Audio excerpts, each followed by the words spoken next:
Why do you rehearse a 5-minute conversation for 3 days, then forget half the lines anyway? You've done this.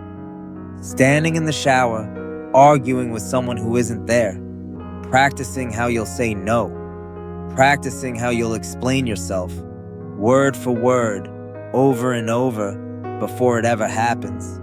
And then the real moment comes, and none of it comes out the way you planned. If you've ever rewritten a text 5 times before sending it, this is about you. Or if you've replayed an argument that hasn't happened yet, same thing. So what is your brain actually doing in those rehearsals? And why does all that preparation so often fall apart the moment you need it? Communication researcher James Honeycutt studies something called imagined interactions. These are the conversations you run in your head before the real ones happen. His research suggests almost everyone does this, but people who do it heavily are usually trying to manage one specific thing: uncertainty. Maybe it's the raise you've rehearsed asking for. Maybe it's the goodbye you've practiced in the car, alone, engine off. Honeycutt's work indicates these mental rehearsals serve a real function. They lower anxiety before high-stakes conversations. They help you organize what actually matters to say.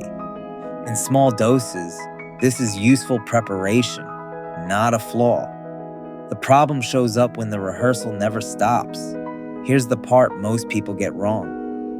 Rehearsing doesn't mean you're bad at conversations. Research on imagined interactions points to something different.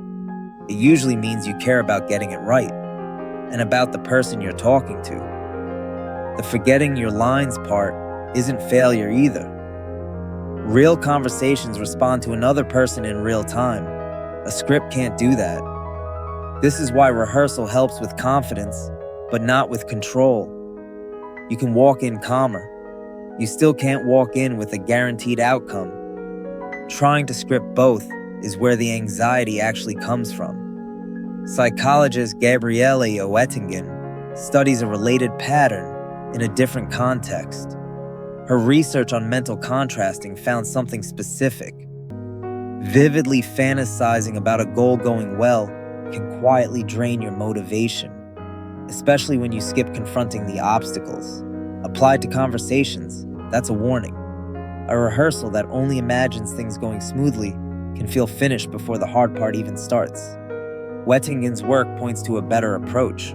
Don't just picture the win, picture one likely obstacle and how you'd handle it. So the shift isn't stopping the rehearsal, it's changing what you rehearse. Instead of scripting exact lines, rehearse your one main point and one likely obstacle. Rehearse how you want to feel saying it too. If you catch yourself running the 5th version of the same imagined conversation, that's usually a sign. You already know your point. You're just avoiding saying it. You don't need a perfect script to have a real conversation. You need to know what you actually want the other person to understand. Trust yourself to find the words when it's happening, not before. If this helped you understand yourself a little better, follow Cogvora for more. And if you've ever caught yourself mid-rehearsal for a conversation that never happened, tell us below. You're not alone in it.